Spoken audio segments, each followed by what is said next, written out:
Coach, just having a game like that, obviously you guys had a good home record this year. What does it mean to finish with a bigger victory at home? Yeah, no, it was good to have the third quarter that we did. Put a kind of stamp on it. Both defensively and offensively in the third quarter. It was good stuff. And then obviously looking at Ryan and career high, I know you said before the game he didn't back down from anyone, but to have him have his best game as far as scoring wise, what do you think of his performance?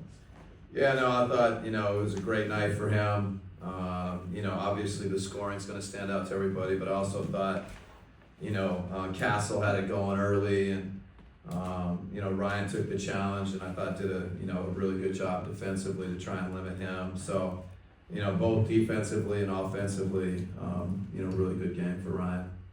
Coach, when you have a game like the last one where you find out you're not going to be able to be in the play-in, and then to have this type of effort tonight, just what was the mentality of the group heading into this one? Yeah, I mean, I think, they're all competitors, I think they wanted to, have our last home game, have a better feeling to it, just go out and play basketball, play good basketball, get some stops and play together. They did it. And then obviously there were the bowl chance. It looked like he was about to check in, but then out of the timeout he didn't come in. What happened with that?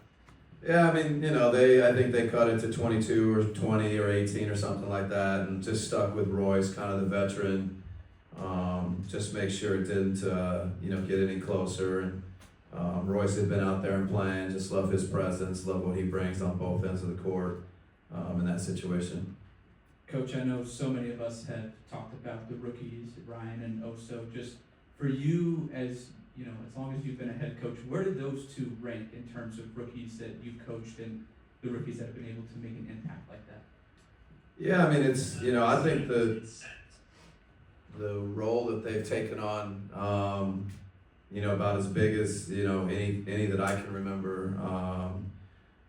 For a team that I've been with. So it's, we've needed them. They've stepped up. I think they bring an energy. They bring that kind of togetherness to our team. They've been really good, both on the court and off the court. Coach, I know we talk a lot about negative things and what didn't work if teams don't make the playoffs, but what are some of your reflections, positive takeaways from the season?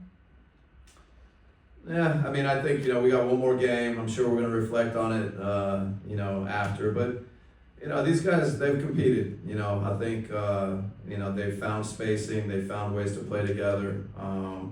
They've adjusted defensively, tried different things. So, the group is a good group. All right, thank you. Coach, All right, I'm thanks. sorry. Coach, one last thing on Devin and Brad. What's the plan for them Sunday? Yeah, we'll talk about it now. Between now and tomorrow, or between now and Sunday, we'll make a decision on those two guys. All right, thanks. Thanks, Coach. Sorry.